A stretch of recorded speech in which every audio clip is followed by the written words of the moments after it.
ওই যে অনেকে বলে যে আমরা ক্ষমতায় গেলে ইসলাম বিরোধী কিছু করব না, এটা কোনো কথা হইল? আপনি মুসলমানের সন্তান, আপনি বলবেন আমি ক্ষমতায় গেলে আল্লাহ যা করতে বলেছে আমি সেটাই করব, ঠিক টাইপের একজনে বলেন যে আগে আমি ক্ষমতায় যাওয়ার আগে ব্যক্তিগত পালন করতাম, কিন্তু আল্লাহ যদি আমাকে ক্ষমতায় পৌঁছান তখন আমি সামাজিকভাবে আল্লাহর কোরআনকে বাস্তবায়ন করব। কথা বলে না কেন ভাই?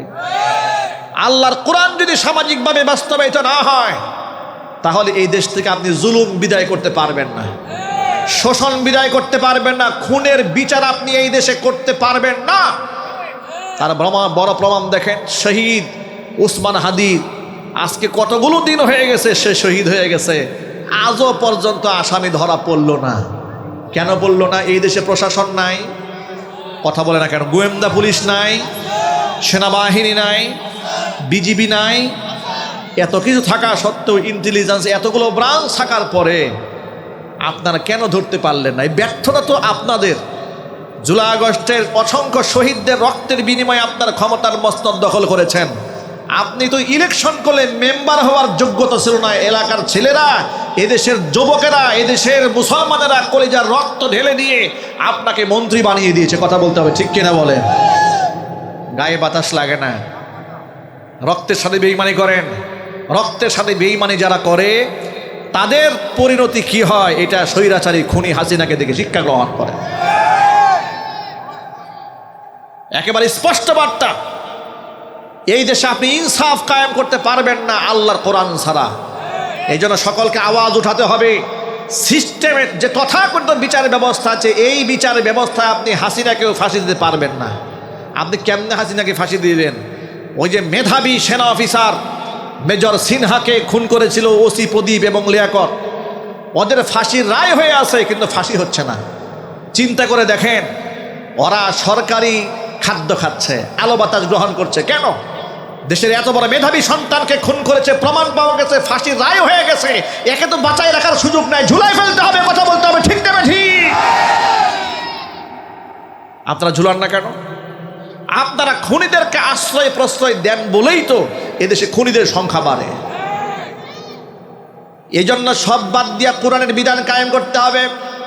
আমার আল্লাহ কি বলেন? ইয়া আইয়ুহাল্লাযীনা আমানু কুতিবা আলাইকুমুল কিসাসু ফিল কতলা। হত্যার ব্যাপারে আমি আল্লাহ তাআলা তোমাদেরকে বিধান করে দিলাম, তোমরা হত্যার বদলে হত্যার বিধান কার্যকর করো। চিল্লায় কোন আল্লাহু আকবার। আল্লাহ পাক বলেন ওয়ালাকুম ফিল কিসাতি হায়াত, অবশ্যই হত্যার বদলে হত্যার আইন বাস্তবায়ন করলে বিরাট জীবন আছে এর মধ্যে। একটা জানের বিনিময়ে যখন একটা জান প্রকাশ্যে তোমরা নিয়ে নিবা, সমাজের মধ্যে আর খুনি থাকবে না, সমস্ত খুনি তওবা করে আল্লাহর ওলি হয়ে যাবে। ঠিক না ঠিক? ওই সময় এলাকার মধ্যে বুদ্ধিজীবীরা বলে না না না, মানুষ খুন করতে হবে, এটা একটা অমানবিক আইন, যাবজ্জীবন দিয়ে রাখো, সরকারি টাকায় তাকে লালন পালন করা, খাওয়াও, এরপরে যদি সুযোগ পায় সে জামিনে বের হয়ে যাবে, যাতে আরো 10-20টা মানুষ খুন করতে পারে। সিরিয়াল কিলার এরা টার্গেট কিলিং করছে। শুনতে পেলাম এই ফয়সালের অ্যাকাউন্টে নাকি 127 কোটি টাকার লেনদেন হয়েছে। তাহলে আমাদের প্রশ্ন হচ্ছে, এই যে 127 কোটি টাকার লেনদেন হলো, তার কাছে তার বাড়ি সার্চ দিয়ে 200 কোটি টাকার উপরে চেক পাওয়া গেল, সেই চেক তো আর উনি নিজে নিজে বানান নাই, নিশ্চয়ই কোনো না কোনো ব্যাংকের চেক। ঠিক না ঠিক বলেন? জাতির সামনে পরিষ্কার বলে দিলেই তো হয় যে কার অ্যাকাউন্ট থেকে টাকা এসেছে, কোন ব্যাংক থেকে এসেছে, কার অ্যাকাউন্ট থেকে এসেছে, কার মারফত এসেছে। এই প্রত্যেকটা আসামিকে যদি গ্রেফতার করা হতো তাহলে বাংলাদেশটা শান্ত হয়ে যেত। আজকে সামনে নির্বাচন আসতেছে, আপনারা বলেন যে কিছু সম্প্রদায়ের লোকেরা নাকি এই হাদি হত্যার বিষয়টাকে কেন্দ্র করে সমাজের মধ্যে ঘোলাটে অবস্থা সৃষ্টি করছে নির্বাচনকে পিছানোর জন্য। এটা অনেকেই বলতে চাচ্ছেন। আমি বলতে চাই যে এই দেশের জনগণ তো আর নির্বাচনকে পেছানোর জন্য হাদি হত্যার বিচার নিয়ে মাতম করছে না, বরং যারা নির্বাচনকে ধ্বংস করতে চায় তারাই হাদির মাথার মধ্যে শুট করেছে। কথা ঠিক না বেরিক জুড়ে বলেন? তারাই শুট করেছে। প্রত্যেকটা খুনির বিচার হওয়া দরকার। দরকার আছে না নাই? যদি না হয়, আজকে হাদি মরেছে, কালকে আপনার পালা, পরশু আমার ভাইয়ের পালা, তরশু আরেকজনের পালা, এভাবে এই দেশটা ধ্বংস হয়ে যাবে, বিচার হবে না। আমরা বিচারহীনতার দেশে বসবাস করতে চাই না। আমরা বিচারিক আইন চাই বাংলাদেশে, এবং সেটা মানুষের তৈরি করা আইন চাই না, আল্লাহর তৈরি করা আইন চাই। ঠিক না ব্যারিক জুড়ে বলেন? মানুষের তৈরি করা আইনে দেশে কোনো বিচার পাবেন না আপনি। তার প্রমাণ শোনায় আপনাদেরকে। বিগত বছরগুলোতে তাকায় দেখেন, কোনো একজন ধর্ষকের বিচার হয়েছে একটা প্রমাণ দেন, কোনো একটা নাস্তিকের বিচার হয়েছে, শাস্তি হয়েছে এই দেশে আপনি প্রমাণ দেন। আসাদ নূর আল্লাহর সামনে এত বড় গুস্তাখি করে কোরআনের উপর পেশাব করবে বলে ঘোষণা দিয়েছিল, গ্রেফতারও হয়েছিল। এই ভদ্রলোক এখন জামিন পেয়ে বিদেশ চলে গিয়া সমানে আল্লাহর বিরুদ্ধে, রসুলের বিরুদ্ধে, আলেমদের বিরুদ্ধে, ধর্মের বিরুদ্ধে সমানে বকবাস করতেছে। তাকে এই এতগুলো আল্লাহকে গালি দেওয়ার সুযোগ তো এই আইনের ফাঁক দিয়ে আপনারাই তৈরি করে দিয়েছেন। ঠিক না? ঠিক যদি বলেন, এই যে এক এক সময় এক এক জায়গায় নাস্তিক ধরা পড়ে, কেন নাস্তিকতা আল্লাহর হচ্ছে এই দেশে? কারণ আপনারা তাদেরকে, নাস্তিকদেরকে শাস্তির আওতায় আনছেন না বলেই আর একটা নাস্তিক জন্ম নিচ্ছে। আমরা চাই আল্লাহকে যদি গালি দেয় এই ক্ষেত্রে কোনো রাজনীতি চলবে না। কথা বলে ঠিক না? ঠিক। ধর্মীয় মূল্যবোধ যদি কেউ আঘাত করে সেই ক্ষেত্রে কোনো রাজনীতি চলবে না। দল মত নির্বিশেষে সব একদম একাকার হয়ে যেতে হবে তার মৃত্যুদণ্ড কার্যকর করার জন্য। ঠিক না? ঠিক। এই কথাটা আপনাদের সামনে বড় দুঃখ নিয়ে বললাম যে আজকে আমাদের সমাজে আল্লাহর কোরআনের কথা বলা যায় না। যদি কোনো আলেম বলে, সে আলেমকে আপনারা বিভিন্ন ট্যাগ দেন, আপনারা তাকে বিভিন্ন দলের এজেন্ট বানিয়ে দেন। আচ্ছা, এগুলো বিভিন্ন দলের এজেন্ট না বানিয়ে আপনারা আল্লাহর কোরআনের এজেন্ট বানাইতে পারেন না তাদেরকে? কথা বলে না কেন? আল্লাহর আইনের এজেন্ট বানাতে পারেন না? তারা তো আল্লাহর কথা তো আপনার সামনে বলতেছে। এই কথা তো আমার কথা নয়। মানুষ হত্যা করলে হত্যার বদলে যে হত্যা, এটা তো আর আমার কথা নয়, তো আল্লাহর কোরআনের কথা আছে না নাই যদি বলেন?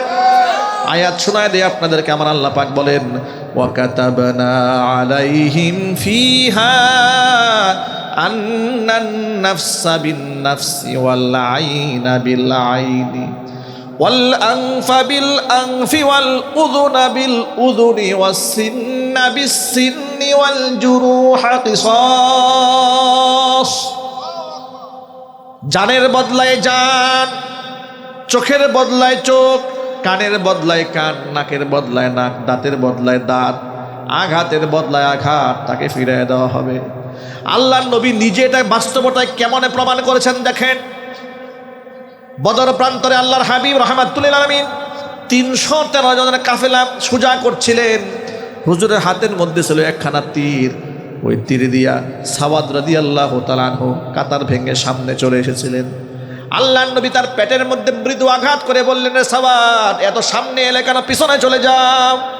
সাওয়াদ রাদিয়াল্লাহু তাআলা আনহু পিছনে গেলেন, ডেকে বলে, ইয়া রাসূলুল্লাহ, আপনি তো আমার পেটের মধ্যে তীর দিয়ে গুতা মেরেছেন, আমি কষ্ট পেয়েছি, আমি বদলা নিতে চাই। নবীজি সাল্লাল্লাহু আলাইহি ওয়াসাল্লামের সাথে সাথে নিজের হাতের তীরখানা সাওয়াদের হাতে ধরে দিলেন, নাও, বদলা নাও। সুবহানাল্লাহ। সাওয়াদ বলে, ইয়া রাসূলুল্লাহ, আপনি যখন আমার পেটের মধ্যে গুতা মেরেছিলেন, আমার পেটের মধ্যে কোনো কাপড় ছিল না, কিন্তু আপনার গায়ের মধ্যে চাদর আছে, চাদর খোলেন।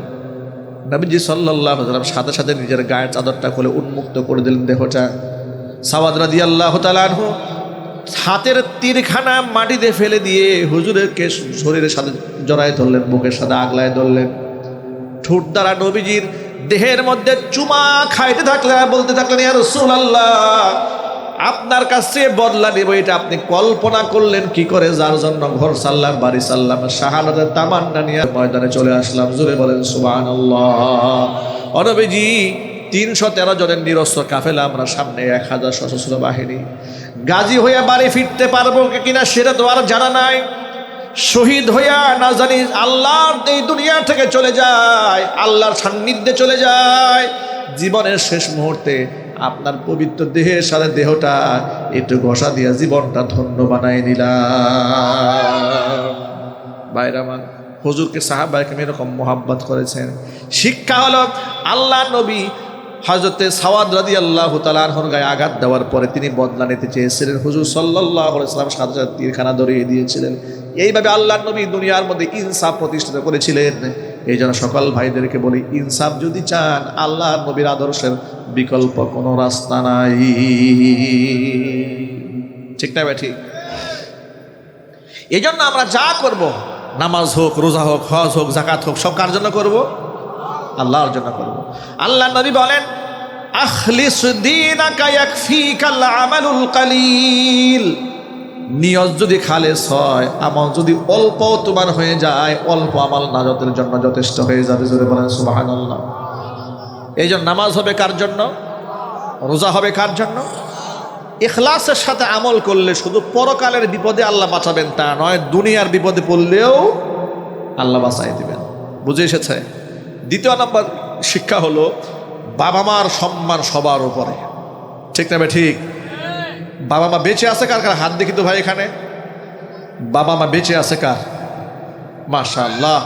যাদের বাবা মা বেঁচে আছেন, মহান আল্লাহ পাক হায়াতে তয়্যিবা নসিব করেন। জোরে কোন আমিন। বলবেন?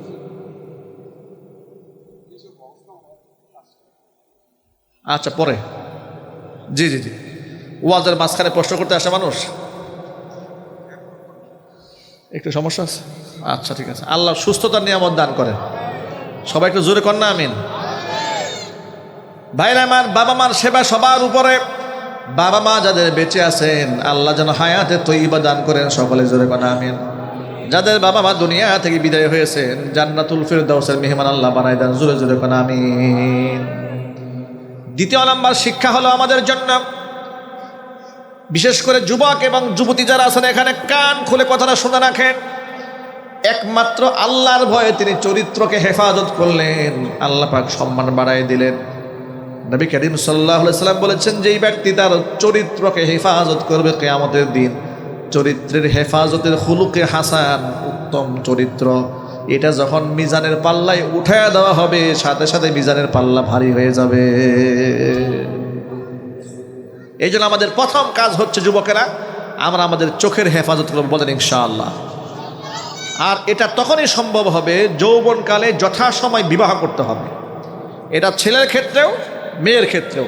বিবাহ বিলম্ব করা যাবে না। আল্লাহ যেন আমল করার তৌফিক দেন। নাম্বার 2। 3 নাম্বার শিক্ষা হলো, কখনো বান্দার হক নষ্ট করা যাবে না। দেখেছেন, এই লোকটা দিন মজুরের টাকা উনি ইচ্ছা করে মারেন নাই, রেখে চলে গেছে, সে পেরেশান হয়ে গেছে, যাহারে দিন মজুরের টাকা আমি কিভাবে পরিশোধ করব। এখানে একটা ছোট করে মাসলা বলে দিই, এই যে রাস্তাঘাটে অনেক সময় টাকা টোকা পাওয়া যায় না, পান না এরকম অনেক সময়, সহজে ওই টাকা ধরবেন না, খবরদার।